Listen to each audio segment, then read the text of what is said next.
నమస్తే, మన టీవీ తెలంగాణకు స్వాగతం. మనము రోజుకొక అంశం పైన ప్రధానంగా చర్చిస్తున్నాం. ప్రత్యక్షంగా మీరు ఏ సబ్జెక్టులోనైనా సందేహాలు ఉంటే మీరు ఈ కింద స్క్రోల్ అవుతున్నటువంటి నెంబర్కు కాల్ చేసి మీ యొక్క సందేహాలను నివృత్తి చేసుకోండి. ఇక్కడ ఈరోజు మనకు ముఖ్యంగా భారత రాజ్యాంగము, పొలిటికల్ వ్యవస్థ, గవర్నెన్స్ ఆఫ్ పబ్లిక్ పాలసీ అనే అంశం పైన ప్రధానంగా ఈరోజు చర్చించడం జరుగుతుంది. దీనికి సంబంధించి మనకు నిపుణులు అర్జున్ గారు ఉన్నారు. నమస్కారం సార్. నమస్కారం అండి. అయితే ముఖ్యంగా సార్ ఈ రోజులో ఈ మధ్యకాలంలో భారత రాజ్యాంగం అనే అంశం పైన ప్రధానంగా మనకు ఈ క్వశ్చన్లు ఎక్కువ అడిగే అవకాశం ఉందా? ఇప్పుడు మనకు దాదాపు 3 సెక్షన్లుగా విభజించడం జరిగింది సార్. ఇప్పుడు ఈ మన గురుకుల విద్యాలయాలకు సంబంధించి 150 మార్కులకు 3 సెక్షన్లు ఇచ్చారు. ఒక సెక్షన్కి 50, ఒక సెక్షన్ 50 అని 350లో 150 మార్కులు ఇచ్చారు సార్. మనకు అయితే మొదటి సెక్షన్లో మీది ఒక 8 అంశాల్లో ఒక అంశం సార్. అయితే దీనికి సంబంధించి ఎన్ని మార్కులు రావచ్చు అనేది ఒక ప్రధానమైన అంశం సార్. సర్వీస్ కమిషన్ సిలబస్ మనం గమనిస్తే సర్వీస్ కమిషన్ ప్రకారము మొత్తం సిలబస్ లోపల భారత రాజ్యాంగము, భారత రాజకీయ వ్యవస్థ, భారతదేశంలో ఉన్నటువంటి పబ్లిక్ పాలసీ ఈ విషయాలకు తక్కువ ప్రాధాన్యత ఇచ్చినట్టుగా కనిపిస్తుంటుంది. ఎందుకొరకంటే అది కేవలము విద్యార్థులకు సంబంధించింది. స్కూల్ ఎడ్యుకేషను, విద్యార్థులకు పాఠాలు ఏ విధంగా చెప్పాలి, వాళ్ళ సైకాలజీ ఏంటి, వాళ్ళ భవిష్యత్తు ఏ విధంగా తీర్చిదిద్దాలి, ఈ అంశాలపైన కేంద్రీకృతం చేసి ఫ్రేమ్ చేసినటువంటి సిలబసు. ఇందులో ఇండియన్ కాన్స్టిట్యూషన్ గురించి ఒక అంశం చేర్చారు. దాని ప్రధాన ఉద్దేశం ఏంటంటే భారతదేశంలో ఉన్నటువంటి రాజకీయ వ్యవస్థ తెలుసుకోవడము, భారతదేశంలో ఉన్నటువంటి పరిపాలన వ్యవస్థ ఏ విధంగా ఉంది తెలుసుకోవడము, తర్వాత మన దేశంలో ఉన్నటువంటి ప్రజాస్వామ్య వ్యవస్థ అంటే పార్లమెంటరీ సిస్టమ్ పాటిస్తున్నాం కనుక ప్రజాప్రతినిధులు తర్వాత అధికారుల మధ్య ఉన్నటువంటి సంబంధము, మన దేశ వ్యవస్థ తెలుసుకోకుండా నేరుగా విద్యార్థులకు పాఠాలు చెప్పడం కుదరదు కనుక మన దేశ వ్యవస్థ ముఖ్యంగా ప్రాథమిక హక్కులు, నిర్దేశక నియమాలు, ప్రియాంబుల్, ప్రవేశిక ఇట్లాంటి అంశాలు లేదా భారతదేశము భారత పౌరులకు ఇచ్చినటువంటి విద్యా హక్కులు ఇట్లాంటి విషయాలపైన అవగాహన ఉండాలన్న ఉద్దేశంతో కొన్ని అంశాలు చేర్చడం జరిగింది. కనుక మీరు మీ సమయాన్ని కేటాయించేటప్పుడు సాధారణంగా ప్రతి విద్యార్థి ఒక టైం టేబుల్ వేసుకొని చదువుతూ ఉంటాడు. ఆ టైం టేబుల్ లోపల మిగతా అంశాలతో పాటుగా ఈ అంశాలు చదివితే సరిపోతుంది. ముఖ్యంగా ప్రతిరోజు మీరు న్యూస్ పేపర్ చదివితే దాదాపుగా కవర్ చేసుకునే అవకాశాలు ఇందులో ఉంటుంది. దీని కొరకు ప్రత్యేకమైనటువంటి శిక్షణ అవసరం ఉంటుందని ఈ గురుకుల ఉద్యోగాలకు మాత్రమే, మిగతా ఉద్యోగాలకు కాదండి, గురుకుల ఉద్యోగాలకు సంబంధించినంత వరకు మాత్రం ప్రతిరోజు 1 లేదా 2 న్యూస్ పేపర్స్ క్షుణ్ణంగా చదివితే దాదాపుగా మీరు మొత్తం కవర్ చేసుకునే అవకాశం ఉంటుంది. కనుక ఆ రకంగా మీ టైం టేబుల్ ఫ్రేమ్ చేసుకోగలరని విజ్ఞప్తి. సార్ ఇంకొకటి సార్, ఇప్పుడు మీరు అంటే ఓన్లీ న్యూస్ పేపర్లే చదవాలంటున్నారు. న్యూస్ పేపర్లు చదవడం వల్ల అంటే కొన్ని మార్క్స్ వస్తాయి, కానీ ఇప్పుడు రాజ్యాంగంలో ఏ ఆర్టికల్స్ ఎంతవరకు ఉన్నాయి అనేది అట్లాంటి క్వశ్చన్లు కానీ, ప్రాథమిక హక్కులు ఉన్నాయి. ప్రాథమిక హక్కులని ఇంతకుముందు 7 ఉండేది, ఇప్పుడు 6 అయింది. ఇప్పుడు అట్లాంటి క్వశ్చన్లు ఏమైనా అడిగే అవకాశం ఉంటుందా? అంటే వాటి మీద ఎక్కువ కాన్సన్ట్రేషన్ ఎట్లాంటి పేపర్లో తక్కువగా వస్తుంటాయి కదా సార్? పేపర్లో తక్కువ అంటే పేపర్లో మనం చదివే అంశాలపైన ఏ విధంగా గమనించుకోవాలంటే రీసెంట్గా మీకు గోవా ఎలక్షన్ జరిగాయి.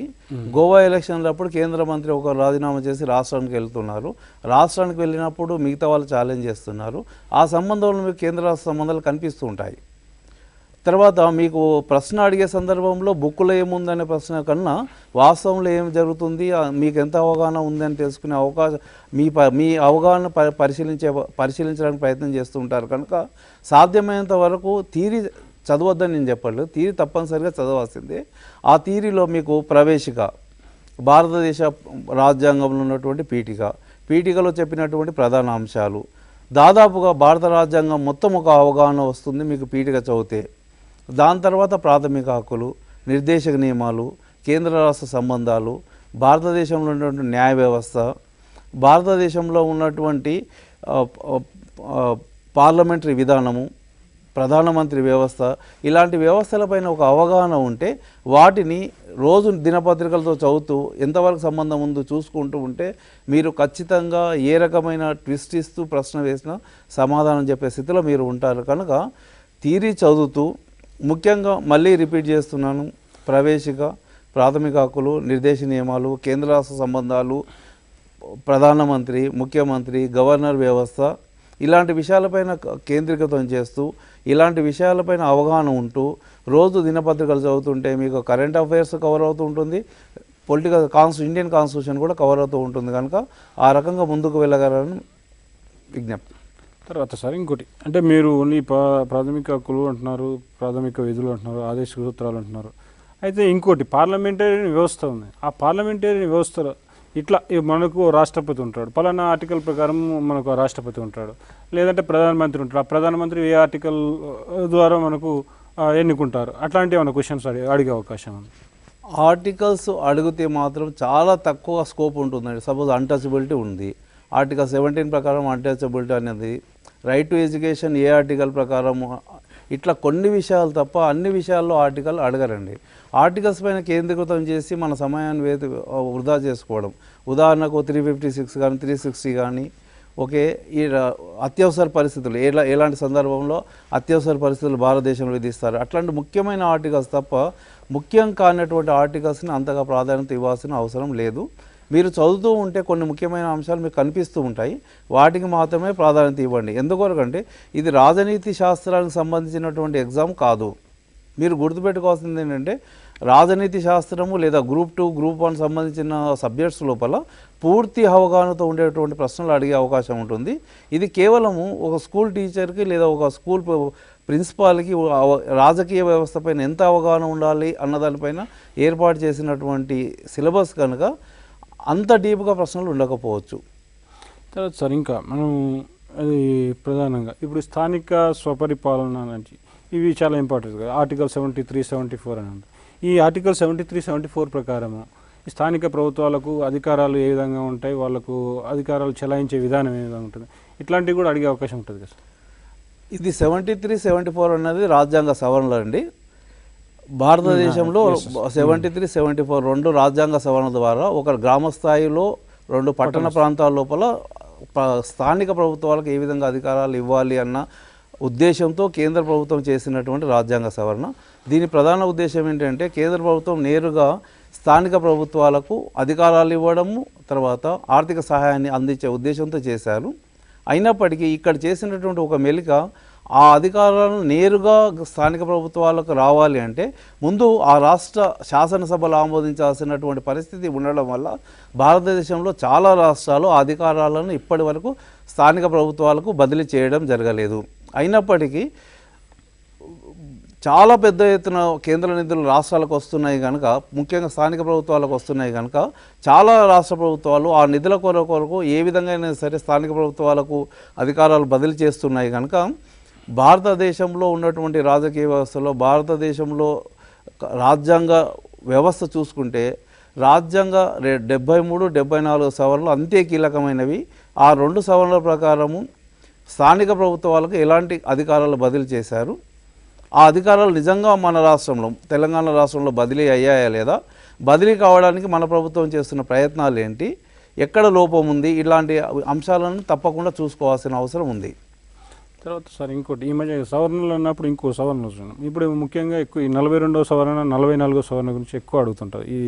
ఈ సవరణలో అంటే ఈ సవరణలో ముఖ్య అంశాలు ఏముంటాయి, దీని మీద ఏ విధంగా అడగవచ్చు క్వశ్చన్స్?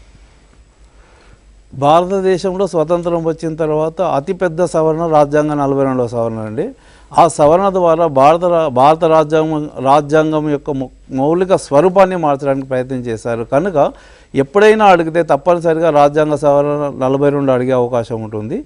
42వ సవరణ ద్వారా చేసిన మార్పులను మళ్ళీ పూర్వస్థితికి తీసుకొచ్చినటువంటి సవరణ 44 కనుక 44 కూడా అడిగే అవకాశం ఉంటుంది. కాకపోతే ఇప్పుడు 42, 44 కన్నా చాలా ముఖ్య అంశాలు ఈ ఆధునిక కాలంలో లేదా ఈ మధ్య కాలంలో వచ్చాయి కనుక 42, 44 సవరణల పైన అంత అవకాశం ఉంటుందని నేను అనుకోవట్లేదు. కానీ 42 ప్రాధాన్యత అంటే 42 ప్రకారము రాజ్యాంగాన్ని అత్యధికంగా మార్చడానికి ప్రయత్నం చేశారు. లేదంటే రాజ్యాంగం ఏర్పాటు చేసినప్పుడు ఏ వ్యవస్థ అయితే ఏర్పాటు చేశారో ఆ వ్యవస్థను మార్చడానికి ప్రయత్నం చేశారన్న దృక్కోణంతో అది చూస్తే మీకు అర్థమవుతుంది, గుర్తుపెట్టుకునే అవకాశం ఉంటుంది. సార్ మరొక ప్రశ్న సార్, ఇప్పుడు మొదట అసలు ఈ భారత రాజ్యాంగం, అసలు రాజ్యాంగం అనే వ్యవస్థ ప్రపంచ దేశాల్లో ఆధునిక రాజ్యాల యొక్క అవతరణకు ఇది మూలాధారం ఈ రాజ్యాంగం. అయితే ఈ యొక్క మన భారత రాజ్యాంగం రాజ్యాంగం అమల్లోకి రావడానికి ముందు కొన్ని దోహదపడినటువంటి కారణాలు ఉన్నాయి కదా. అవి ఏంటంటే పరిణామ క్రమంలో మనకు ఆరు దశలు ఉన్నాయి. 6 దశలు అలాంటి దశల్లో ఇంపార్టెంట్ ఏంది అని అడిగే అవకాశం ఉందా? ఈ సిలబస్ని మీరు గమనిస్తే గురుకుల పాఠశాల ఉద్యోగులకు సంబంధించిన సిలబస్ని గమనిస్తే రాజ్యాంగ చరిత్ర పైన అంత ప్రాధాన్యత ఉంటుందని నేను అనుకోవట్లేదు. ఎందుకంటే భారతదేశానికి స్వాతంత్రం రాకన్నా ముందు దాదాపు 100 సంవత్సరాల ఉద్యమాలు కొనసాగాయి. ఆ ఉద్యమాల్లో భాగంగా బ్రిటన్ ప్రభుత్వము అనేక సౌకర్యాలు భారత ప్రజలకు కల్పించడం జరిగింది. ఆ సౌకర్యాల్లో భాగంగా ముఖ్యమైన చట్టాలు 1909 చట్టము, 1919 చట్టము, 1935 చట్టాలు, ఈ 3 ముఖ్యమైన చట్టాలు. అంతకన్నా ముందు మీకు రెగ్యులేటరీ యాక్ట్స్ ఉంటాయి, కానీ అవంతా ముఖ్యమైనవి కావు. గుర్తుపెట్టుకుంటే అవగాహన కల్పించుకోవాలనుకుంటే 1909 యాక్ట్, 1919 యాక్ట్, 1935 యాక్ట్, ఈ 3 యాక్ట్లపైన అవగాహన ఉండడం అవసరము. 1935 యాక్ట్లో చెప్పినటువంటి మెజారిటీ అంశాలు మీకు భారత రాజ్యాంగంలో కనిపిస్తూ ఉంటాయి. కనుక 1935 యాక్టే ప్రధానమైనది. ఒకసారి చర్చ కొనసాగించే మరొక కాలర్ ఫోన్ లైన్లో ఉన్నారు సార్. ఒకసారి వారి ప్రశ్న ఏంటో చూద్దాం సార్. హలో. చెప్పండి అమ్మా, ఏం పేరు మీ పేరు? నమస్కారం సార్, శ్రవంతి సార్ నా పేరు. శ్రవంతి గారు చెప్పండి, మీ ప్రశ్న స్పష్టంగా అడగండి. మనకు అర్జున్ గారు నిపుణులు, రాజనీతి శాస్త్ర నిపుణులు ఉన్నారు. చెప్పండి సార్. సిలబస్ అనేది కన్ఫామ్ గా ఇంగ్లీష్ లోనే అని చెప్పిర్రా, మరి అది కొంచెం డౌట్ గా ఉంది కదా సార్. అది సిలబస్ అంటే ఇది టీఎస్పీఎస్సీ వాళ్ళు ఇంగ్లీష్లో అనేది కంపల్సరీ, ఇది వాళ్ళు దాని ప్రకారమే చేసుకున్నామా. ఇప్పుడు సబ్జెక్టుకు సంబంధించి అడగండి. ఇప్పుడు ఈ సిలబస్ విషయంలో మాత్రం మనకు టీఎస్పీఎస్సీ వాళ్ళు స్పష్టంగా చెప్పడం జరిగింది. ఇక ముందు కూడా మళ్ళీ ఒక నోటిఫికేషన్ కూడా వస్తుంది. ఆ నోటిఫికేషన్ వచ్చినప్పుడు కూడా మనకు స్పష్టంగా దాని ప్రకారమే పోతుంది. అయితే కేవలం మీరు మాత్రం సబ్జెక్టుకు సంబంధించిన అంశాలు ఏమేమి క్వశ్చన్ రావచ్చు, ఎట్లాంటివి రావచ్చు అనే దాని మీద అడగండి. హలో, ఇంకొక కాలర్ ఉన్నారు sir phone. Hello hello hello hello చెప్పండి మీ పేరు చెప్పండి. సార్ అర్జున్ సార్, నమస్తే సార్. నమస్కారం అండి. సార్, నాకు ఇండియన్ కాన్స్టిట్యూషన్, పొలిటికల్ సిస్టమ్ దాదాపు అర్థమవుతాయి సార్, కానీ గవర్నమెంట్ అండ్ పబ్లిక్ పాలసీలో ఎలాంటి టాపిక్స్ ఉంటాయి అనేది కొంచెం మాకు చెప్పరా సార్, వివరించి. Governance of public policy. Yes sir, అందులో ఏ టాపిక్స్ ఉంటాయి, ఏ విషయాల గురించి ఉంటాయి అనేసి కొంచెం. పబ్లిక్ పాలసీ పైన మీరు కేవలం ఒక అవగాహన ఉంచుకోండి. పబ్లిక్ పాలసీ ప్రభుత్వము ప్రజలకు ఇచ్చినటువంటి పాలసీ. ఎలాంటి పరిస్థితుల్లో ప్రభుత్వం ఒక పాలసీ ఇస్తుంది, మీకు అన్ని రకాల పథకాలు, అన్ని రకాల సంక్షేమ పథకాలు, అన్ని రకాల స్కీమ్స్ అన్నీ కూడా మీకు ఆ పబ్లిక్ పాలసీలో వస్తూ ఉంటాయి. పబ్లిక్ పాలసీ అనేటిది ప్రజల డిమాండ్ వల్ల రావచ్చు. లైక్ తెలంగాణ రాష్ట్రం కావాలి అన్నది ఒక పాలసీ అనుకుంటే, ప్రజలు డిమాండ్ చేసి తెచ్చుకున్నటువంటి పాలసీ. కొన్ని సందర్భాల్లో పాలకులే పాలసీ ఇస్తారు. ఇంటింటికి నీరు అన్నది తెలంగాణ ప్రభుత్వం వాళ్ళంతకు వాళ్ళు కల్పించి ఇస్తున్నటువంటి పాలసీ. కొన్ని సందర్భాల్లో అంతర్జాతీయ ఒప్పందాలు లేదా కేంద్ర రాష్ట్ర మధ్యలో ఉన్నటువంటి ఒప్పందాల ఫలితంగా పాలసీలు వస్తుంటాయి. కనుక మన దేశంలో ఉన్నటువంటి పాలసీలు, ఆ పాలసీల యొక్క ఇంపాక్ట్ ఏంటి, ఏ రకంగా ఉన్నాయి అన్న దాంతో మీరు వివిధ పథకాలు, ఆ పథకాల యొక్క ఉద్దేశాలు, ఆ పథకాల యొక్క ప్రాముఖ్యత చూస్తూ ఉంటే, ముఖ్యంగా తెలంగాణ ప్రభుత్వం అమలు చేస్తున్నటువంటి పథకాలను పరిశీలించండి. దానిపైన ఆ పరిశీలన ద్వారా మీకు పబ్లిక్ పాలసీ పైన ఒక అవగాహన వస్తూ ఉంటుంది. అంతకన్నా ఎక్కువ క్షుణ్ణంగా డీప్గా వెళ్ళాల్సిన అవసరము ఈ పరీక్షకు లేదండి. మరొక కాలర్ ఉన్నారు sir. Hello. Hello sir, good evening sir. చెప్పండి, మీ పేరు చెప్పండి, ప్రశ్న అడగండి స్పష్టంగా. సార్, నా పేరు రమేష్ అండి, నల్గొండ డిస్ట్రిక్ట్ నుంచి మాట్లాడుతున్నా. రమేష్ గారు అడగండి, మీ అర్జున్ సార్ మీకు సమాధానాలు ఇస్తారు. సార్, అది ఇండియన్ కాన్స్టిట్యూషన్ నుంచి బేసికల్ గా అంటే ఎలాంటి క్వశ్చన్స్ మనం ఎక్స్పెక్ట్ చేయొచ్చు సార్? అది అంటే ప్రధానంగా ఇండియన్ కాన్స్టిట్యూషన్.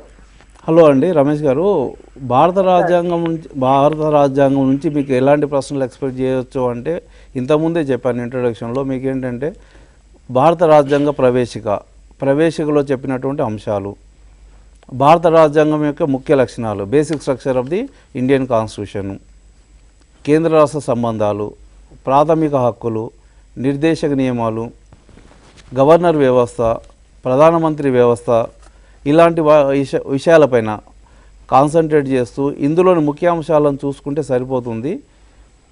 ఇంతకన్నా ఎక్కువ డీప్గా ఈ ఎగ్జామ్ కొరకు వెళ్ళాల్సిన అవసరం ఉండదండి. ఓకే సార్, మళ్ళీ మరొక ప్రశ్న చూద్దాం సార్. ఇంకొకటి మనం ఏదంటే జనరల్గా ఇప్పుడు మనము ఇండిపెండెన్స్ డే జరుపుకుంటాం. 1947లో వచ్చింది, 15th ఆగస్ట్ అని మనం జనరల్గా చెప్పుకుంటాం. ఆ తర్వాత మనం రిపబ్లిక్ డే 26th జనవరి ఉంటుంది. అయితే జనరల్గా ఈ రిపబ్లిక్ డే అంటే చాలామందికి తెలియదు. అంటే ఇది మనకు లాహోర్లో ఒక సమావేశం అయింది, పూర్ణ స్వరాజ్ తీర్మానం జరిగింది, దానివల్ల ఇది 26 అనేది జనవరి 26 అనేది అప్పుడు పెట్టుకున్నారని తెలియదు. అయితే దీని మీద ఎక్కువ క్వశ్చన్స్ అడిగే అవకాశం ఉందా? మీకు ప్రియాంబుల్ లోపల క్లియర్ నేను చెప్పాను ఇంతకుముందు, ప్రవేశిక లోపల ఒక అంశం ఏంటంటే భారతదేశం సర్వసత్తాక ప్రజాస్వామ్య గణతంత్ర రిపబ్లిక్ లేదా తర్వాత సోషల్ జస్టిస్ ఇవన్నీ చెప్పడం జరిగింది. అందులో మీకు రిపబ్లిక్ అనే అంశం కూడా మీకు అక్కడ ఉంటుంది. అందుకొరకు ఏం చెప్పానంటే మీరు ప్రవేశికను గమనిస్తే దాదాపు భారత రాజ్యాంగం అంతా కూడా సంక్షిప్తంగా మీకు ప్రవేశికలో కనిపిస్తూ ఉంటుంది. కనుక గణతంత్ర రాజ్యము అనేది చాలా వరకు అవగాహన లేనటువంటి అంశంగా చాలామందిలో ఉంటుంది. దేశం లోపల ఎన్నికైనటువంటి దేశాధినేత ఉండడము అన్నది దాని యొక్క ప్రధాన ఉద్దేశము. వంశపారంపర్యంగా పాలకులు ఉండకపోవడము, పారంపర్యంగా పాలకులు ఉండే విధానాన్ని నిషేధిస్తూ ఎన్నికల ద్వారానే అన్ని పదవులను భర్తీ చేయడం అనే ఉద్దేశంతో రిపబ్లిక్ అనే వ్యవస్థను ఏర్పాటు చేసుకుంటారు. రిపబ్లిక్ ఉన్న రాజ్యాంగంలో స్పష్టంగా రాసుకుంటారు మా దేశము రిపబ్లిక్ దేశం అని. దాని ఉద్దేశం ఏంటంటే మా దేశంలో ఎన్నికల ద్వారానే పదవులన్నీ భర్తీ చేయబడతాయి అన్న ఉద్దేశం అక్కడ కనిపిస్తూ ఉంటుంది. సరే, మన రాజ్యాంగం అమల్లోకి వచ్చిన తేదీ నుంచి రిపబ్లిక్ డేగా మనం పాటిస్తూ ఉన్నాము. అమల్లోకి వచ్చిన తేదీ కన్నా ముఖ్యమైన అంశం అక్కడ గమనించాల్సింది ఏంటంటే మన దేశంలో అంటే ఏ దేశమైతే రిపబ్లిక్గా ప్రకటించుకున్నదో ఆ దేశంలో అన్ని పదవులు ఎన్నికల ద్వారానే భర్తీ చేయబడతాయి. వంశపారంపర్యంగా భర్తీ చేయడం అనేది నిషేధించడం జరుగుతుంది. ఉదాహరణకు మీకు రాజరిక వ్యవస్థలో వెళ్తే ఆ రాజరిక వ్యవస్థ అయినటువంటి సౌదీ అరేబియా లాంటి దేశాలకు వెళ్తే అక్కడ మీకు ఆ రాజ్యాంగంలో రిపబ్లిక్ అని ఉండదు. ఇంగ్లాండ్, బ్రిటన్ దేశంలో కూడా రిపబ్లిక్ అని ఉండదు. ఎందుకొరకంటే అక్కడ వంశపారంపర్య వ్యవస్థలు ఉన్నాయి కనుక ఇట్లాంటి అంశాలను మీరు చదివేటప్పుడు గమనించుకొని అందులో తేడాలను మీరు గుర్తుపెట్టుకుంటే ఎగ్జామ్లో ఏ రకమైన ప్రశ్న ఇచ్చినా కూడా మీరు స్పష్టంగా సమాధానం రాసుకునే అవకాశం మీకు ఉంటుంది. సార్, మరి ఇప్పుడు మరొక కాలర్ ఫోన్ లైన్లో ఉన్నారు సార్. వారి యొక్క ప్రశ్న ఏందో చూద్దాం సార్. హలో చెప్పండి అమ్మా, మీ పేరు చెప్పండి, మీ ప్రశ్న అడగండి.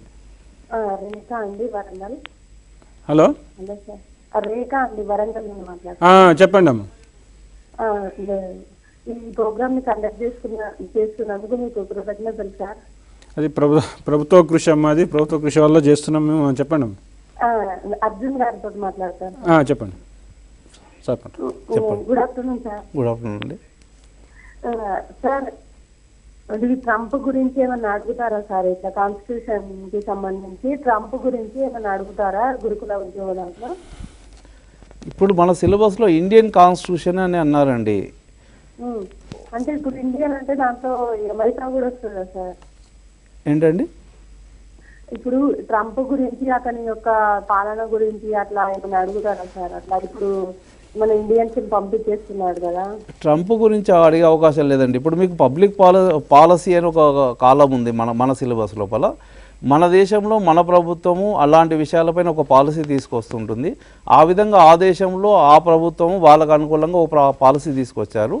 సో మన దేశం సంబంధించినటువంటి సిలబస్ ఉంది, ఇక్కడ అంతర్జాతీయ సిలబస్ లేదు. ఇంటర్నేషనల్ రిలేషన్స్ అని ఇంకొక టాపిక్ ఉంటుంది రాజనీతి శాస్త్రంలో. అంతర్జాతీయ సంబంధాలు అనే టాపిక్ మీకు ఉంటే వచ్చే అవకాశం ఉంటుంది.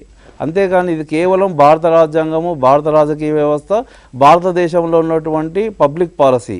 మళ్ళీ పబ్లిక్ పాలసీలో కూడా భారతదేశంలోని పబ్లిక్ పాలసీ, తెలంగాణ రాష్ట్రంలో ఉన్నటువంటి పబ్లిక్ పాలసీ స్పష్టం చేయట్లేదు. కనుక అది ప్రధానమంత్రి గ్రామీణ సడక్ యోజన ఉండవచ్చు, ప్రధానమంత్రి తీసుకొచ్చినటువంటి కొత్త స్కీమ్స్ ఉండవచ్చు, లేదా తెలంగాణ ప్రభుత్వం తీసుకొచ్చినటువంటి స్కీమ్స్ ఉండవచ్చు. కేవలం పబ్లిక్ పాలసీ అన్నారు. కనుక మీరు రాష్ట్రానికి పరిమితం కావడం కన్నా కేంద్ర పాలసీలు, రాష్ట్ర పాలసీలు రెండు చూసుకోండి. కానీ అంతర్జాతీయంగా ఇతర దేశాల వ్యవహారాలు అంతగా ఉండకపోవచ్చు, ఉండే అవకాశం తక్కువ ఉంటుంది. కరెంట్ అఫైర్స్లో మీకు ఉండవచ్చు, రాజనీతి శాస్త్రంలో ఉండదండి. కరెంట్ అఫైర్స్లో మాత్రం మీకు ఆ అంశాలు కవర్ అయ్యే అవకాశాలు ఉంటుంది. ఓకే సార్, మరొక కాలర్ ఫోన్ లైన్ ఉన్నారు sir. Hello good evening sir. Good evening అమ్మా, పేరు చెప్పండి అమ్మా. మంగా సార్. చెప్పండి అమ్మా మంగ, మీ యొక్క ప్రశ్న స్పష్టంగా సార్ అడగండి, అర్జున్ గారు. Sir good evening sir. Sir, ఇప్పుడు ఆర్టికల్స్ కి సంబంధించి మొత్తం చదవాలా సార్? ఇప్పుడు 465 అంటే 400 ప్లస్ ఉన్నాయి కదా సార్, ఆ ఆర్టికల్స్ అన్ని చదవాలా? ఇంకా ఇప్పుడు గ్రూప్ 2 లెవెల్లో ఇచ్చారు సార్. ఆ ఫస్ట్ పేపర్ మొత్తము గ్రూప్ 2కి ఏదైతే ఫస్ట్ పేపర్ జిఎస్ ఉందో అదంతా దీనికి ఇచ్చారు సార్. మరి మేము అంత డెప్త్ చదవాలా? గ్రూప్ 2కి కోచింగ్ తీసుకున్నాం సార్. సో దాన్ని చూస్తే ఇప్పుడు గ్రూప్ 2 సిలబస్ ఏదైతే ఫస్ట్ పేపర్ మొత్తం ఉందో అదంతా ఈ గురుకులకి జిఎస్ 50 మార్క్స్ పెట్టారు. అదే గ్రూప్ 2లో అయితే 150 మార్క్స్కి ఉంది సార్. సో మేము అంత డెప్త్గా చదవాలా? ఈ పాలిటీ అనేది మొత్తం ఆర్టికల్స్ మొత్తం చదవాలా?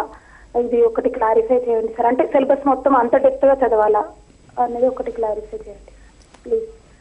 ఇంతకుముందే చెప్పానండి మంగారు, ఆర్టికల్స్ పైన పూర్తిగా కాన్సన్ట్రేట్ చేయాల్సిన అవసరం ఉండదండి.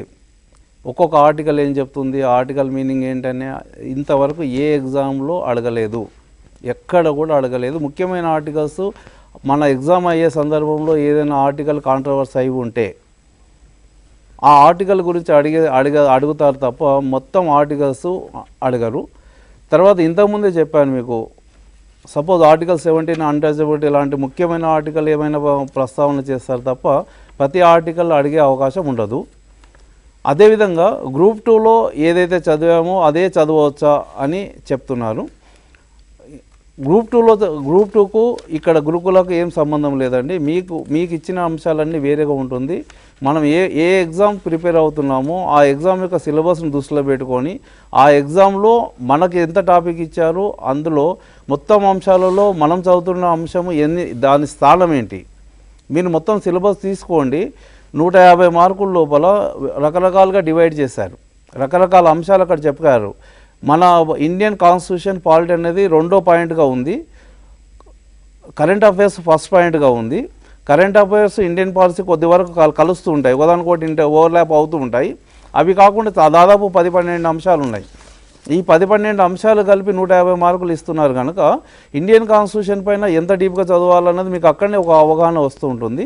మళ్ళీ చెప్తున్నాను, మీకు భారత రాజ్యాంగాన్ని ఓవరాల్గా మీకు సంబంధించినంత వరకు ప్రవేశిక, ప్రాథమిక హక్కులు, నిర్దేశక నియమాలు, భారత రాజ్యాంగంలో ఉన్నటువంటి ముఖ్య లక్షణాలు, కేంద్ర రాష్ట్ర సంబంధాలు, రాష్ట్రపతి, ప్రధానమంత్రి, న్యాయ వ్యవస్థ, ఇలాంటి విషయాలపైన ఒక అవగాహన ఉంటే, ఆల్రెడీ మీరు గ్రూప్ 2 చదివాని అంటున్నారు కనుక వాటి ఆధారంగా మీరు సమాధానాలు చెప్పుకునే అవకాశం మీకు ఉంటుంది.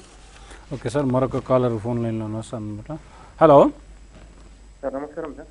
నమస్తే, మీ పేరు చెప్పండి సార్. నా పేరు జే మనోహర్ కామారెడ్డి మేడం సార్. చెప్పండి, మీ ప్రశ్న చెప్పండి, అర్జున్ గారు సమాధానం ఇస్తారు. మరి ఇప్పుడు మనకు 2 ఉన్నాయి సార్ దీనిలో, Indian constitution and Indian political system, ఇంకోటి గవర్నెన్స్ ఆఫ్ పబ్లిక్ పాలసీ ఉంది కదా సార్.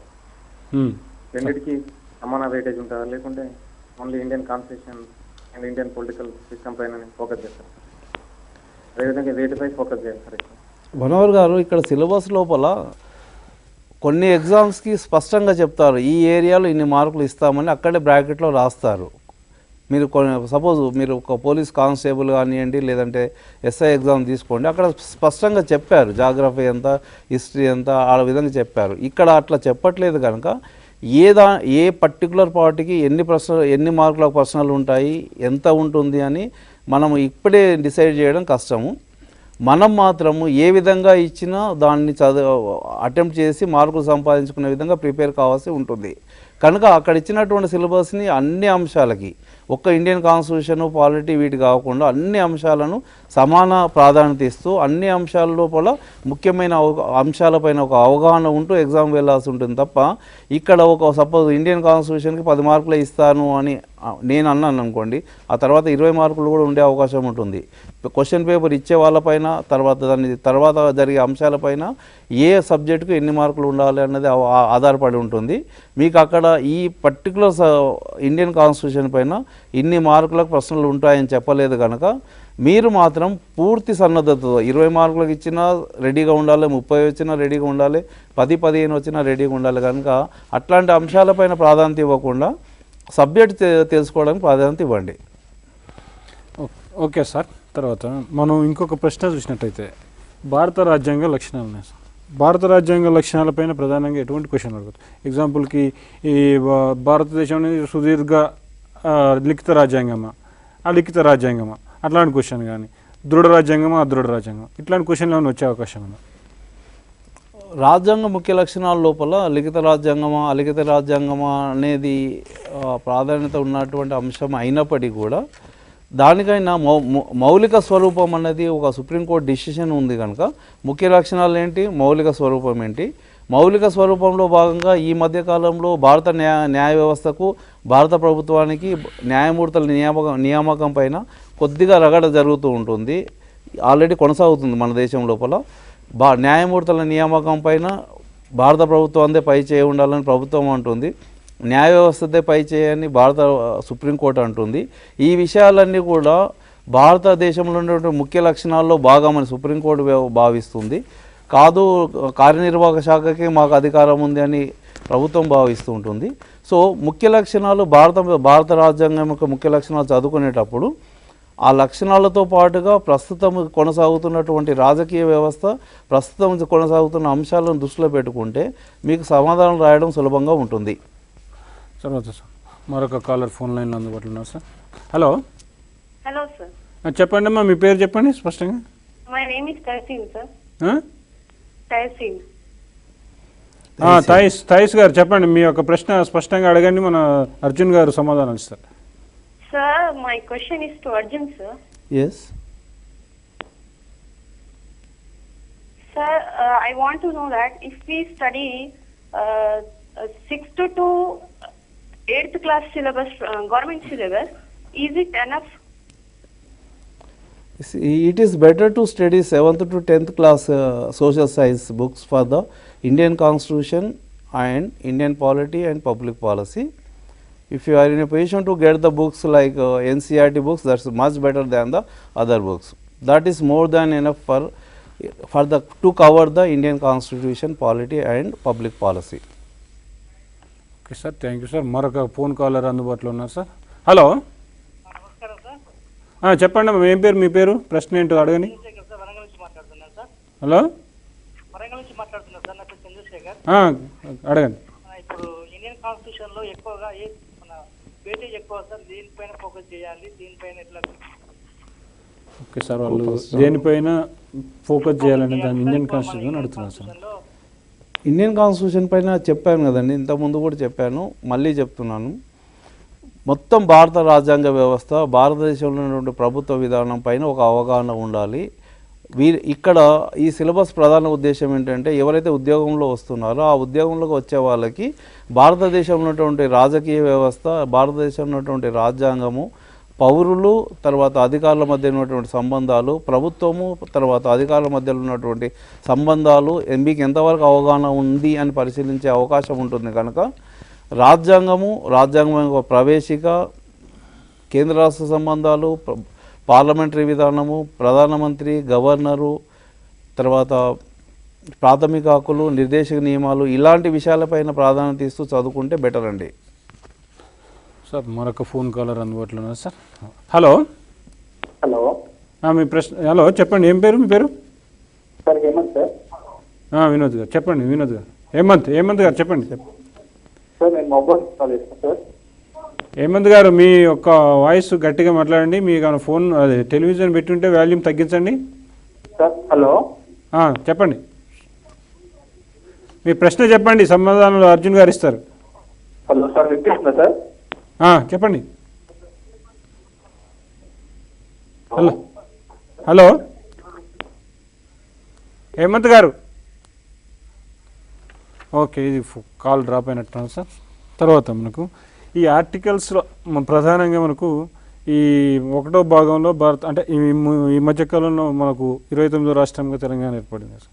దీనిపైన మనం కాన్సన్ట్రేషన్గా ఈ భారతదేశము అంటే ఇది భారతదేశంలో 29వ రాష్ట్రంగా ఏర్పడింది, ఇది ఎన్నో భాగంలో ఉండేదనే అంశం అడిగే అవకాశం ఉంది. ఇలాంటి క్వశ్చన్స్ ఏమన్నా?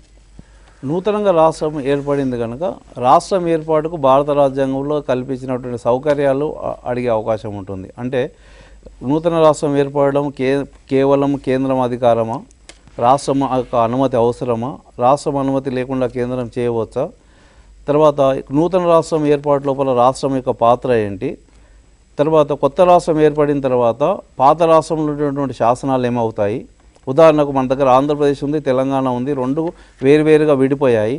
విడిపోయిన తర్వాత తెలంగాణకు ఆంధ్రప్రదేశ్ చట్టాలు వర్తించాయా, నూతనంగా అధికార వ్యవస్థలు ఏ విధంగా ఉంటుంది, ఇట్లాంటి వాటిపైన ప్రశ్నలు వచ్చే అవకాశం ఉంటుంది. కనుక తెలంగాణ అవతరణ ఏ విధంగా జరిగింది, ఆ సందర్భంలో పార్లమెంట్లో జరిగినటువంటి పరిణామాలు ఏంటి, రాష్ట్రం యొక్క సమ్మతితో కొత్త రాష్ట్రం ఏర్పడిందా, రాష్ట్రం యొక్క సమ్మతి లేకుండా కొత్త రాష్ట్రం ఏర్పడిందా, ఇట్లాంటి విషయాలపైన తప్పనిసరిగా మీకు అవగాహన ఉండాల్సిన అవసరం ఉంది. అంటే ప్రధానంగా అంటే మా భాగాలు ఉన్నాయి కదా సార్, ఈ భాగాలలో అన్నీ ఒక్కొక్క అంశం సంగతి. రెండో భాగంలో పౌరసత్వం ఉంది, మూడో భాగంలో ప్రాథమిక హక్కులు, నాలుగో భాగంలో ఆదేశిక సూత్రాలు ఉన్నాయి. ఇట్లాంటి అంశాలపైన కూడా ఈ ఏ భాగంలో ఏమున్నాయని అడిగే అవకాశం ఉందా, లేదంటే ఆర్టికల్స్ పైన ఎక్కువ ఫోకస్ చేసే అవకాశం ఉందా? ఏ భాగంలో ఏమున్నాయని అడిగే అవకాశాలు తక్కువగానే ఉందండి. ఎందుకంటే ఆ భాగాల గురించి అంత కాన్సన్ట్రేషన్ ఉండట్లేదు. ప్రాథమిక హక్కులు మూడో భాగం, నిర్దేశక నియమాలు నాలుగో భాగం అనే విషయాలపైన కొద్దిగా పట్టించుకుంటారు తప్ప మిగతా విషయాలని అంతగా పట్టించుకోరండి. ఓకే సార్, మరొక ఫోన్ కాలర్ అందుబాటులో ఉన్నారు సార్, వారి ప్రశ్న ఏదో స్పష్టంగా చూద్దాం సార్. హలో హలో, చెప్పండి అమ్మా, మీ పేరు చెప్పండి, మీ ప్రశ్న ఏదో స్పష్టంగా అడగండి. నరేష్ సార్, హైదరాబాద్ నుంచి. నరేష్ చెప్పండి, మీ ప్రశ్న అడగండి. సార్ నేను ప్రజెంట్ అయితే గ్రూప్ 2 కోచింగ్ అయిపోయింది సార్. అయితే బుక్స్ తెలంగాణకి సంబంధించి కరెక్ట్ రిఫర్ చేయాల్సిన బుక్స్ దొరకట్లేదు సార్. తెలంగాణ హిస్టరీకి సంబంధించి తెలంగాణ చరిత్ర పైన మీకు తెలుగు అకాడమీ వాళ్ళు ఇంగ్లీష్లో తెలుగులో 2 బుక్కులు ప్రింట్ చేశారండి. తెలంగాణ చరిత్ర పూర్తిగా కవర్ చేసినటువంటి పుస్తకాలు మీకు తెలుగు అకాడమీలో అందుబాటులో ఉన్నాయి. తెలుగు మీడియం ఉంది, ఇంగ్లీష్ మీడియం ఉంది. కనుక మీకు ఏ మీడియం వాళ్ళు అయితే ఆ మీడియం బుక్ మీరు తీసుకోవచ్చండి. Okay sir, thank you sir. మరొక ఫోన్ కాలర్ అందుబాటులో ఉన్నారు సార్. హలో చెప్పండి అమ్మా, మీ పేరు చెప్పండి స్పష్టంగా. నా పేరు మహేష్ అండి. మీ ప్రశ్న ఏంటో అడగండి. ఇంటర్మీడియట్ పొలిటికల్ సైన్స్ బుక్స్ ఏమైనా యూజ్ అవుతాయండి దీనికి? Intermediate political science first year కన్నా సెకండ్ ఇయర్ బుక్ మీకు ఉపయోగపడుతుందండి. ఇంతకుముందు మీకు చెప్పాను 7th to 10th social studies అయినా పనికి వస్తుంది, ఎన్సీఆర్టీ బుక్స్ అయినా కూడా మీకు పనికి వస్తుంది, సోషల్ సైన్సెస్. ఈ మూడిట్లో ఏదైనా సెలెక్ట్ చేసుకోవచ్చు. మీ ఈ ఎగ్జామ్కి సంబంధించినటువంటి సమాచారము మీకు దొరుకుతుంది సార్. ఓకే సార్, ఇంకా మనకు ఇలాంటి అంశాలు ఉంటే ఇప్పుడు మళ్ళీ మనం ఇంతకుముందు చెప్పుకున్నాం సార్, ఇది భారత రాజ్యాంగం గురించి మనం అమల్లోకి అంటే మనకు అమల్లోకి వచ్చిన తేదీ వేరుంది, ఆమోదం పొందిన టైం వేరే ఉంది. అది మనకు November 26, 1949లో ఆమోదం పొందింది. అయితే ఇంప్లిమెంటేషన్ వచ్చేసి మనకు 1950 జనవరి 26 అని తెలుసు మనకు. అయితే దీనికి అంటే ప్రధానంగా ఆ రోజు ఎందుకు మనము ఇంప్లిమెంటేషన్ తీసుకోలేదు, ప్రధాన కారణం ఏంటి? భారతదేశంలో 26 జనవరికి ఒక ప్రత్యేకత ఉందండి. పూర్ణ స్వరాజ్ ప్రకటించుకున్నటువంటి తేదీ అది. కనుక అంతకన్నా ముందే రాజ్యాంగ రచన పూర్తి అయిపోయింది, అందరు సంతకాలు చేశారు. ఆ రోజు నుంచి అమల్లోకి రావచ్చు. కానీ అంతకన్నా ముందు నుంచి ఆ పర్టికులర్ తేదీకి ప్రత్యేకత ఉంది కనుక కొంతకాలం ఆగి అదే రోజు మళ్ళీ అమల్లోకి తీసుకురావడం వల్ల ఆ ప్రత్యేకత, ఆ గుర్తింపు ఆ తేదీకి అట్లాగే కల్పించాలనే ఉద్దేశంతో కొంతకాలం వాయిదా వేసేసి 26 జనవరి నుంచి రాజ్యాంగాన్ని అమల్లోకి తీసుకురావడం జరిగింది. తర్వాత సార్ ఇంకొకటి మనకు సార్, ఈ ప్రశ్నకు పోయే ముందర మనం ఇంకొక కాలర్ ఫోన్ లైన్లో ఉన్నారు, వారి ప్రశ్న ఏంటో చూద్దాం. హలో చెప్పండి, మీ పేరు చెప్పండి. Good evening. నా పేరు రంజిత్ రెడ్డి సార్. రంజిత్ రెడ్డి గారు చెప్పండి, మీ ప్రశ్న అడగండి, అర్జున్ గారు సమాధానం ఇస్తారు. సార్ ఏం లేదు సార్, ఈ పాలిటీలో రాజ్యాంగపరమైన పదవులు సంస్థలు ఉన్నది సార్. ఒక టాపిక్ కేంద్ర ఎన్నికల సంఘము, కేంద్ర ఆర్థిక పదవులు, కంట్రోలర్, ఆడిటర్, అడ్వకేట్ అన్ని 3 సంస్థలు ఉన్నాయి సార్. అంటే వాటి నుంచి మనం ఏమన్నా క్వశ్చన్స్ ఎక్స్పెక్ట్ చేయొచ్చా? అంటే ఇట్లా కమిషన్స్ ఉన్నాయి, ఎస్సీ, ఎస్టీ, బీసీ, మైనార్టీ, ఇలాంటి వాటిపైన, దానిపైన. రాజ్యాంగం ప్రకారం మీరు చూస్తే అండి, రాజ్యాంగంలో చెప్పినటువంటి ముఖ్యమైన అంశాలపైన ప్రశ్నలు వచ్చే అవకాశం ఉంటుంది. మీరు చెప్పినటువంటి ఎస్సీ, ఎస్టీ, బీసీ కానీ ఎలక్షన్ కమిషన్ కానీ ఇట్లాంటి విషయాలపైన ప్రశ్న ఎప్పుడు వస్తుందంటే, మీరు ఎగ్జామ్ రాస్తున్న సందర్భానికి వెనక 2-3 నెలల వెనకగా ఏదైనా కీలకమైన సమస్య జరిగి ఉంటే, ఉదాహరణకి ఈ మధ్య కాలంలో ఎమ్మెల్సీ ఎలక్షన్ జరిగాయి, టీచర్స్ ఎమ్మెల్సీ ఎలక్షన్ రద్దు చేయడం జరిగింది. ఎందుకు రద్దు చేశారు, ఆ కారణం ఏంటి, దాని తర్వాత ఎవరి అనుమతితో రద్దు చేశారు, రాష్ట్ర ఎన్నికల సంఘం రద్దు చేసిందా, కేంద్ర ఎన్నికల సంఘం అనుమతితో చేశారా, అట్లాంటి కాంట్రవర్సీస్ ఉన్నప్పుడు మాత్రం వాటిని గమనించాల్సి ఉంటుంది. కానీ ప్రత్యేకంగా పర్టికులర్ కమిషన్స్ అవసరం లేదండి. ఆ కమిషన్ సంబంధించిన చర్చ జరుగుతుంటే, ఉదాహరణకు మీరు ఆంధ్రప్రదేశ్ ప్రభుత్వానికి వెళ్తే అక్కడ బీసీ కమిషన్ ఉంది. బీసీ కమిషన్ వర్క్ చేస్తుంది, కాపులను బీసీలో చేర్చడానికి ప్రయత్నం చేస్తున్నారు. కనుక అట్లాంటి ప్రత్యేకతలు ఆ ప్రాంతంలో నడుస్తూ ఉంటే ఆ ప్రత్యేకతకు సంబంధించినటువంటి ప్రశ్న వచ్చే అవకాశం ఉంటుంది. కనుక మనం అందుకొరకే మీకు మొదట ఫస్టే చెప్పాను, న్యూస్ పేపర్స్ చదువుతూ ఉంటే అట్లాంటి ప్రత్యేకతలు మీరు గమనిస్తూ ఉంటారు. దానికి సంబంధించినటువంటి మన సిలబస్లో ఉన్నటువంటి క్వశ్చన్స్ చూసుకునే అవకాశం ఉంటుంది. కనుక న్యూస్ పేపరు మన సిలబస్ రెండింటిని కాంబినేషన్తో రెండింటిని జత కలిపి చదవడం వల్ల మీకు ఫలితం ఉంటుంది. సార్ ఇంకొక కాలర్ ఫోన్ లైన్ అందుబాటులో ఉన్నారు సార్.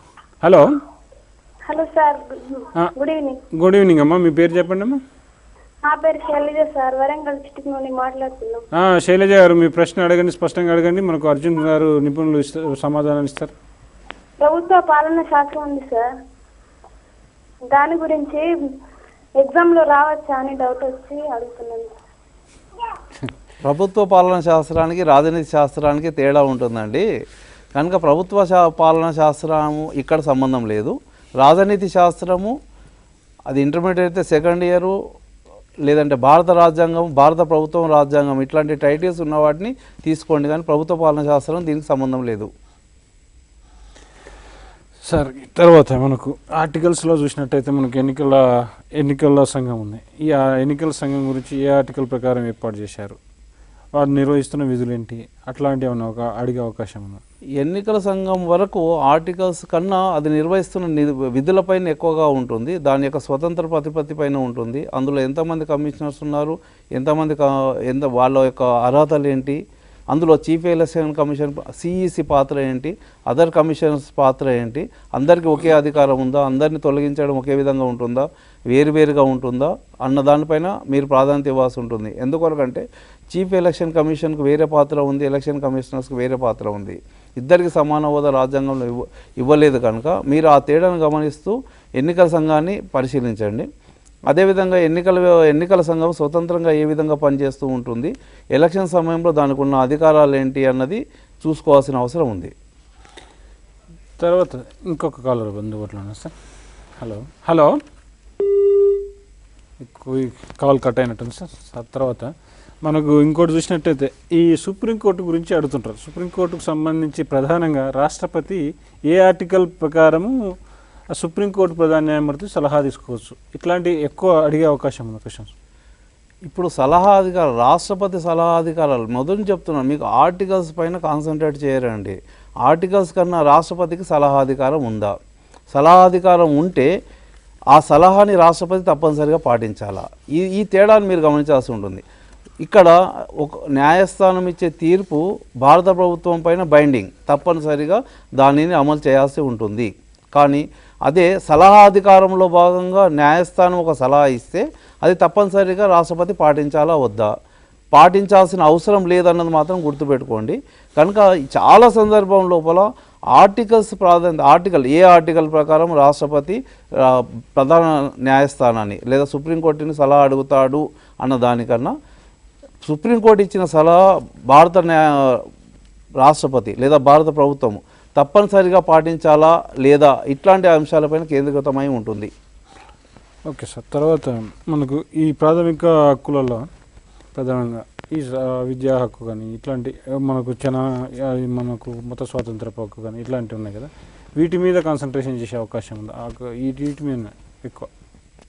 ఇది ఎడ్యుకేషన్ విద్యా వ్యవస్థకు సంబంధించిన పరీక్ష కనుక తప్పనిసరిగా విద్యా హక్కు గురించి అవగాహన ఉండడం తప్పనిసరి అండి. ఎందుకంటే మీకు ప్రాథమిక హక్కులను పరిశీలిస్తే విద్యా హక్కు అంటూ ప్రత్యేకంగా లేదు. కానీ సుప్రీంకోర్టు ఇచ్చిన వివిధ తీర్పుల్లో భాగంగా విద్యా హక్కు ప్రాథమిక హక్కుగా మారిపోయింది. సుప్రీంకోర్టు ఇచ్చిన వివిధ తీర్పుల భాగంగానే మధ్యాహ్న భోజన పథకం వచ్చింది. సుప్రీంకోర్టు ఇచ్చిన వివిధ తీర్పుల భాగంగానే 14 సంవత్సరాల లోపల బాలికలందరికీ ఉచిత నిర్బంధ విద్యాన్ని అమల్లోకి తీసుకొచ్చే అవకాశం ఏర్పడింది. సో ఈ రకంగా అనేక పథకాలు, అనేక పబ్లిక్ పాలసీస్ మన దేశం లోపల సుప్రీంకోర్టు ప్రాథమిక హక్కులను అమలు చేయడంలో భాగంగా ఇచ్చినటువంటి తీర్పుల ఆధారంగా వచ్చాయి. కనుక మనం ఇక్కడ విద్యా వ్యవస్థకు సంబంధించినటువంటి ఉద్యోగం రాస్తున్నాం కనుక, పోటీ పరీక్ష రాస్తున్నాం కనుక తప్పనిసరిగా విద్యా హక్కు అనే హక్కు ప్రాథమిక హక్కుల భాగంగా ఏ విధంగా మారింది, ఎవరు తీసుకువచ్చారు, ఎలా వచ్చింది అన్న దానిపైన అవగాహన ఉండడం తప్పనిసరి. తర్వాత సార్ ఇప్పుడు అంటే మనం ఇంతకుముందు మీరు ఆ కోవలో రావన్నారు. భారత రాజ్యాంగ చరిత్ర సంబంధించి మనం ఇంతకుముందు 1773 రెగ్యులేటింగ్ యాక్ట్ అని చెప్పినాం సార్. ఆ రెగ్యులేటింగ్ యాక్ట్లో అంటే ఈ రెగ్యులేటింగ్ యాక్ట్ ద్వారా వాళ్ళు కొన్ని మన రాష్ట్రాలు అంటే బెంగాల్, కలకత్తా, తర్వాత మద్రాసు, ఈ 3 రాష్ట్రాలని వాళ్ళు స్వాధీనం చేసుకున్నారు. అంటే ఇట్లాంటి ఇంపార్టెంట్ ప్రాధాన్యం కలిగినవి కాబట్టి దాన్ని అడిగే అవకాశం. దాంట్లోనే ఇంకోటి ఇంక్లూడ్గా ఇది మన వారెన్ హేస్టింగ్స్ టైంలో అంటే ఈ గవర్నర్ జనరల్, బెంగాల్ గవర్నర్గా ఉన్న దాన్ని పదవిని బెంగాల్ గవర్నర్ జనరల్గా మార్చారు అప్పుడు, అంటే మొదటిసారిగా. దాన్ని ఆ విధంగా ఆ కోణంలో ఏమైనా అడిగే అవకాశం ఉందా క్వశ్చన్? ఆ కోణంలో అడిగే అవకాశాలు ఎట్టి పరిస్థితుల్లో ఉండదండి. ఎందుకంటే బ్రిటిష్ వాళ్ళు పరిపాలించేటప్పుడు భారతదేశము 2 భాగాలుగా డివైడ్ అయి ఉండేది. ఒకటి బ్రిటిష్ ఇండియాగా పిలువబడేది, 2 ప్రిన్స్లీ స్టేట్గా పిలువబడే ఉండేది. ఈ రెగ్యులేషన్ యాక్ట్స్ వచ్చినప్పుడు మళ్ళీ భారతదేశం 2 రకాలుగా ఉండేది. ఈస్ట్ ఇండియా కంపెనీ ఆధీనంలో ఉండేది, బ్రిటిష్ ప్రభుత్వం ఆధీనంలో ఉండేది కాదు. ఇట్లాంటి చరిత్ర అనేది గత చరిత్రగా మారింది. కనుక ఇండియన్ కాన్స్టిట్యూషన్ లోపల మీకున్న సిలబస్ లోపల భారతదేశం స్వాతంత్రం రాకన్నా ముందు జరిగినటువంటి చరిత్ర అంతగా అవసరం లేదు, అంతగా పట్టించుకోవాల్సిన అవసరం లేదు. కేవలం ఏం చేసుకోవచ్చు అంటే మీరు 1947 భారత స్వాతంత్రం రావడానికి ముఖ్యమైనటువంటి దారితీసిన పరిస్థితులు ఏంటి, ఆ కాలంలో ఉన్నటువంటి బ్రిటిష్ ప్రధానమంత్రి ఎవరు, ఆ కాలంలో మన దేశంలో ఉన్నటువంటి బ్రిటిష్ ప్రతినిధి ఎవరు, లేదా మన దేశంలో ఉన్నటువంటి వ్యక్తులు, ముఖ్యమైన వ్యక్తులు ఎవరు, ఇట్లాంటి విషయాలు 1-2 విషయాలపైన అవగాహన పెట్టుకోండి తప్ప ప్రాచీన అంశాల చరిత్ర అనేది ఇక్కడ అంత అవసరం లేదు. అంటే ఇంతకుముందు కొన్ని ప్రశ్నపత్రాల్లో చూసాం సార్. ఇది జనరల్గా ఈ 1909 చట్టం కానీ 1935 చట్టం కానీ ఈ చట్టాల గురించి, అంటే ఈ చట్టాల వల్ల ఇప్పుడు మనకు ద్వంద్వ సభ ఒకటి, ద్వంద్వ విధానం అనేది, ద్వంద్వ పాలన అట్లాంటివి కొన్ని వచ్చాయి కాబట్టి దీన్ని ఏమైనా అడిగే అవకాశం ఉంటుందా? ప్రశ్నలు అనేటివి ఖచ్చితంగా ఈ ప్రశ్న వస్తుంది, ఈ ప్రశ్న రాదని చెప్పడం కష్టం అండి. పేపర్ సెట్ చేసేటువంటి అధ్యాపకుడు ఈ ప్రశ్న ముఖ్యమైనది అనుకుంటే అది వస్తుంది, అధ్యాపకుడు ఇది ముఖ్యం కాదనుకుంటే రాదు. కనుక అతి ముఖ్యమైన సంఘటనను కూడా అధ్యాపకుడు దాన్ని అవసరం లేదని అనుకోవచ్చు. అయితే మీరు చెప్పినటువంటి ద్వంద్వ ప్రభుత్వం అనేది అత్యంత ప్రాధాన్యత కలిగినటువంటి అంశం. ప్రపంచంలో మొదటిసారిగా ఒకే రాష్ట్రంలో అంటే ఒకే ప్రాంతంలో ఒకేసారి 2 ప్రభుత్వాలు ఏర్పాటు చేసినటువంటి విచిత్రమైన వ్యవస్థ బ్రిటిష్ వాళ్ళు భారతదేశంలో ఏర్పాటు చేశారు. ఒకటి బ్రిటిష్ వాళ్ళతో కూడినటువంటి ప్రభుత్వం, రెండోది భారతీయులతో కూడిన ప్రభుత్వం చేశారు. 2 ప్రభుత్వాలను ఏర్పాటు చేశారు, రెండింటి మధ్య అధికార విభజన చేశారు. ముఖ్యమైన అధికారాలు బ్రిటిష్ వాళ్ళ చేతిలో పెట్టుకున్నారు. ఇది ప్రధానమైన అంశమే, గుర్తుపెట్టుకోవాల్సిన అంశమే. కానీ మనం రాస్తున్న పరీక్షలో చూస్తే ఈ పరీక్షకు సంబంధించినంత వరకు ఈ అంశాలు అంత ప్రాధాన్యమైనవి కావు.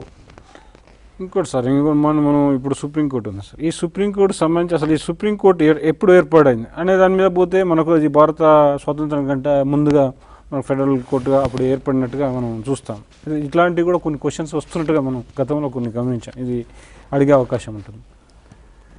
గతంలో అడిగి ఉండవచ్చండి. 1935లో సుప్రీంకోర్టు ఏర్పడింది అన్నది మనకు మొదటిసారిగా 1935 యాక్ట్ ప్రకారం భారతదేశంలో న్యాయ వ్యవస్థ ఏర్పడింది, అది ఓకే. కానీ ఇప్పట్లో మనకు సుప్రీంకోర్టు యొక్క అధికారాలు, ఆ సుప్రీంకోర్టు తీసుకొచ్చినటువంటి మార్పులు, సపోజ్ పబ్లిక్ ఇంట్రెస్ట్ లిటిగేషన్ ఉంది, అట్లాంటి లిటిగేషన్స్ ఎట్లా వచ్చాయి, కొత్త వ్యవస్థలు లేదంటే కొత్త విధానాలు సుప్రీంకోర్టు ఏ విధంగా తీసుకొచ్చింది, భారతదేశంలో సుప్రీంకోర్టు తీసుకొచ్చినటువంటి మార్పులు ఏంటి, లేదంటే న్యాయ వ్యవస్థ లోపల మీకు ఈ మధ్య లోపల తమిళనాడు న్యాయమూర్తి తర్వాత కేంద్ర సుప్రీంకోర్టు న్యాయమూర్తి మధ్య ఒక వివాదం నడుస్తుంది. ఆ వివాదం సంబంధించినటువంటి ఈ రెండు వ్యవస్థల యొక్క అధికారాలు, ఇట్లాంటి వాటిపైన అవకాశం ఉంటుంది. మళ్ళీ చెప్తున్నాను, ఇట్లాంటివి ఎప్పుడు కూడా మీరు పరీక్ష రాస్తున్న సమయానికి గతంలో ఒక 4-5 నెలల వెనుక జరిగిన సంఘటనలు వచ్చే అవకాశం ఉంటుంది, కానీ ఈరోజు జరిగిన సంఘటన రేపు పరీక్షలో ఉండదు. Okay sir, thank you. తర్వాత సార్ ఇంకోటి మనకు ఇంకొక కాలర్ ఫోన్ లైన్ అందుబాటులో ఉన్నారు సార్. హలో. హలో సార్, నమస్కారం సార్. నమస్కారం అమ్మా, మీ పేరు చెప్పండి. Sir Vijay Kumar sir, Nagarkurnool sir. Vijay Kumar గారు, మీ ప్రశ్న స్పష్టంగా మీరు అర్జున్ గారిని అడగండి, మీరు స్పష్టమైన సమాధానం ఇస్తారు. సార్ అది పబ్లిక్ పాలసీలకు సంబంధించి ఎలాంటి ప్రశ్నలు వచ్చే అవకాశం ఉంది సార్, కొంచెం తెలియజేయగలరు సార్? పబ్లిక్ పాలసీ సంబంధించిన ప్రభుత్వము తీసుకొస్తున్నటువంటి వివిధ పథకాలపైన అవగాహన పెంచుకోండి. అది తెలంగాణ ప్రభుత్వం కానివ్వండి, భారత ప్రభుత్వం కానీ వివిధ సంక్షేమ పథకాలు ప్రజలకు సంబంధించింది కానీ ఇన్ఫ్రాస్ట్రక్చర్ మౌలిక వసతులు పెంపొందించడానికి భారత ప్రభుత్వం తీసుకున్నటువంటి పథకాలు కానివ్వండి, లేదా తెలంగాణ ప్రభుత్వం వివిధ వర్గాల సంక్షేమం కొరకు తీసుకొచ్చినటువంటి పథకాలు కానివ్వండి, పబ్లిక్ పాలసీ ప్రజా విధానం ఏ విధంగా ఉంది అన్న దానిపైన, ముఖ్యంగా సంక్షేమ పథకాలు లేదా ప్రభుత్వం తీసుకొస్తున్న పథకాలపైన ఒక అవగాహన ఏర్పాటు చేసుకుంటే బాగుంటుంది. Okay sir, thank you sir. ఇంకొక కాలర్ అందుబాటులో ఉన్నారు సార్. హలో. హలో, చెప్పండి అమ్మా, మీ పేరు చెప్పండి. నా పేరు వెంకటేష్ సార్. వెంకటేష్ గారు చెప్పండి, మీ ప్రశ్న అడగండి స్పష్టంగా. సార్, ఈ బుక్స్ ఇప్పుడు ప్రామాణికంగా ఏ బుక్స్ చదవమంటారు సార్? అసలు టీఎస్పీఎస్సీ ఏ బుక్స్ ఆధారంగా మాకు సిలబస్ అని ఇస్తాం. ఓకే సార్, మీ ప్రశ్న. బుక్స్ అనేదాన్ని ప్రత్యేకంగా ఉండవండి. మీరు ప్రత్యేకంగా బుక్స్ చదివితే దాదాపుగా మీరు పరీక్షల సమాధానాలు రాయలేరు అని చెప్పగలను. మీరు టెక్స్ట్ బుక్స్ మాత్రమే చదవాల్సి ఉంటుంది. ఇండియన్ కాన్స్టిట్యూషన్ అంటే ఇండియన్ కాన్స్టిట్యూషన్, భారత ప్రభుత్వం రాజ్యాంగం అనే ఒక టెక్స్ట్ బుక్ తీసుకొని ఆ టెక్స్ట్ బుక్ చదివితే మీకు ఏ రకమైన ప్రశ్న వచ్చినా సమాధానం రాసే అవకాశం ఉంటుంది. అలా కాకుండా బజార్లో అంటే మనకు షాపులో దొరికేటువంటి ఒక బుక్ తీసుకొచ్చుకొని వాళ్ళు ప్రింట్ చేసినటువంటి ఒక బుక్ తీసుకుంటే ఆ ప్రశ్నలే ఇక్కడ ఎగ్జామ్లో వస్తాయని చెప్పలేము. కనుక మీకున్న సిలబస్ ప్రకారం చూస్తే ఆ సిలబస్ని గమనించుకుంటూ ఆ సిలబస్ ఉన్నటువంటి వివిధ సబ్జెక్ట్స్ దగ్గరికి వెళ్ళి ఆ సబ్జెక్ట్ యొక్క టెక్స్ట్ బుక్ తెచ్చుకొని వాటిని చూసుకోవాల్సి ఉంటుంది తప్ప అన్నీ కలిపి ఒక బుక్ ఉండే అవకాశం తక్కువగా ఉంటుంది. ఓకే సార్, మనం థ్యాంక్ యూ సార్. ఇంకొక కాలర్ ఫోన్ లైన్లో అందుబాటులో ఉన్నారు sir. Hello. Hello. Hello. Hello sir, నమస్తే సార్. నమస్తే. నమస్తే, మీ పేరు చెప్పండి. నా పేరు మీరావత్ సార్, హైదరాబాద్ నుంచి మాట్లాడుతున్నా. చెప్పండి, మీ ప్రశ్న అడగండి స్పష్టంగా. Sir, over view on Indian constitution అంటే మామూలుగా దేని గురించి మేము అధ్యయనం చేయాలి? Over view on Indian constitution sir మిమ్మల్ని అంటే మొత్తం సబ్జెక్ట్ మొత్తం చదవచ్చా లేకపోతే మెయిన్ పాయింట్స్ ఏమైనా ఉంటాయని చెప్తారా? మొత్తం భారత రాజ్యాంగం పైన సంపూర్ణమైన అవగాహన ఉండాలనేది అక్కడ దాని ఉద్దేశం అండి.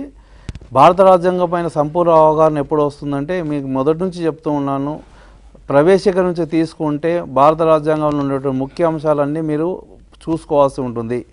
మళ్ళీ చెప్తున్నాను, భారత రాజ్యాంగంలో ఉన్నటువంటి ప్రాథమిక హక్కులు, నిర్దేశ నియమాలు, కేంద్ర రాష్ట్ర సంబంధాలు, ప్రధానమంత్రి, గవర్నర్ వ్యవస్థ,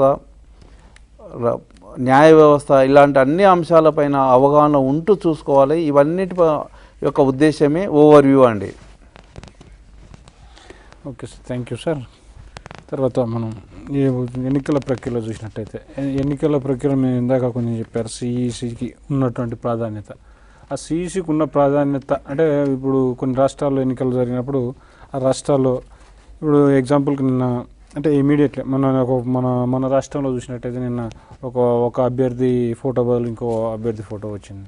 అంటే కొన్నిసార్లు వీళ్ళు డిసిషన్ అంటే వీరికి తీసుకోవడానికి అవకాశం ఉంటుందా, లేదా కేంద్ర ఎన్నికల సంఘమే తీసుకోవాల్సి ఉంటుంది సార్? ఎన్నికలు రెండు రకాలు ఉంటాయండి. రాష్ట్ర స్థాయి ఎన్నికల నుంచి రాష్ట్రపతి ఎన్నికల వరకు అన్నీ కేంద్ర ఎన్నికల కమిషన్ ఆధ్వర్యంలో ఉంటాయి. జిల్లా స్థాయి నుంచి క్రింది ఎన్నికలన్నీ కూడా రాష్ట్ర ఎన్నికల సంఘం ఆధ్వర్యంలో ఉంటాయి. ఇది 73-74 అమెండ్మెంట్ ప్రకారం ఏర్పాటు చేసినటువంటి వ్యవస్థ రాష్ట్ర ఎన్నికల సంఘము. అంతకన్నా ముందు రాష్ట్ర ఎన్నికల సంఘం లేదు. సో స్థానిక ప్రభుత్వాల వరకు ఏదైనా నిర్ణయం తీసుకోవాల్సి ఉంటే ఎన్నికల సంబంధించి రాష్ట్ర ఎన్నికల సంఘం తీసుకుంటుంది.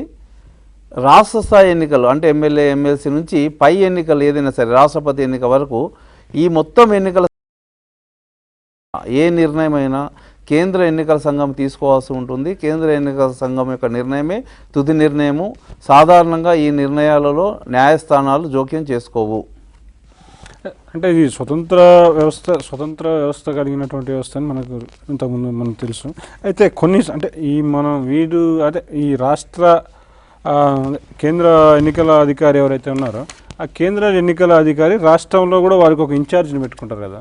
ఆ ఇన్ఛార్జ్ ఎన్నికల అధికారి ఎవరైతే ఉన్నారో ఎమ్మెల్సీ కానీ ఎమ్మెల్యే కానీ మీరు అన్నట్టుగా ఎంపీ స్థాయిలో కానీ ఆ ఎన్నికలకు సంబంధించి నిర్ణయాలు అంటే సిఈసి నుంచే రావాల్సిందే అంటారా? అదే చెప్పాను కదండి, ఎన్నికలు రెండు రకాలు.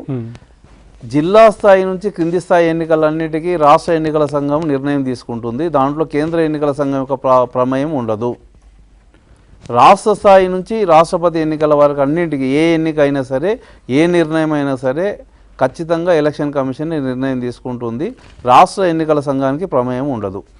Okay sir, thank you sir. ఇంకొక కాలర్ ఫోన్ లైన్లో ఉన్నారు సార్. హలో, ఫోన్ కట్ అయినట్టుంది సార్. తర్వాత ఈ గవర్నరు, ముఖ్యమంత్రి, ఈ యొక్క మంత్రిమండలి, వీరి యొక్క విధులు, వీరిపైన ఏమన్నా అవకాశం ఉందా అడిగే క్వశ్చన్స్? ఉంటుందండి. ఎందువరకంటే ఈ మధ్యలో మీరు తమిళనాడులో జరిగిన పరిణామాలు చూస్తే ఆ తమిళనాడు లోపల ప్రభుత్వము ఏ విధంగా మారిపోయింది, కొత్త ప్రభుత్వాన్ని ఏ విధంగా ఏర్పాటు చేశారు, అందులో గవర్నర్ పాత్ర ఏంటి, ఇవన్నీ మీకు చర్చనీయాంశాలుగా మారిపోయాయి. కనుక ఒక ప్రభుత్వాన్ని ఏర్పాటు చేయడంలో గవర్నర్ పాత్ర ఏంటి, మెజారిటీ ఉన్నప్పుడు గవర్నర్ అంటే ఎన్నికల తర్వాత ఒక పార్టీకి మెజారిటీ వస్తే గవర్నర్ ఏ విధంగా ప్రవర్తిస్తాడు, ఎన్నికల తర్వాత ఒక పార్టీకి మెజారిటీ లేకపోతే, మీకు మిజోరాం, గోవాలో మెజారిటీ రాలేదు, ఉత్తరప్రదేశ్లో మెజారిటీ వచ్చింది ఇటీవల కాలం జరిగిన ఎన్నికల్లో, మీరు గవర్నర్ ఏ విధంగా ప్రవర్తిస్తున్నారో చూసుకోండి, మీకు స్పష్టంగా తెలిసిపోతుంది. ఉత్తరప్రదేశ్లో స్పష్టమైన మెజారిటీ ఉంది కనుక అక్కడ ఏ సమస్య లేదు, గవర్నర్ మెజారిటీ ఉన్న వాళ్ళని ఆహ్వానిస్తూ ఉంటాడు. మీకు మిజోరాం, గోవాలకు వెళ్తే అక్కడ మీకు స్పష్టమైన మెజారిటీ లేదు, ఆల్రెడీ గోవాలో పర్రికర్ గారిని ఆహ్వానించినందుకు ఛాలెంజెస్ సుప్రీంకోర్టులో కేసు వేయడం జరిగింది.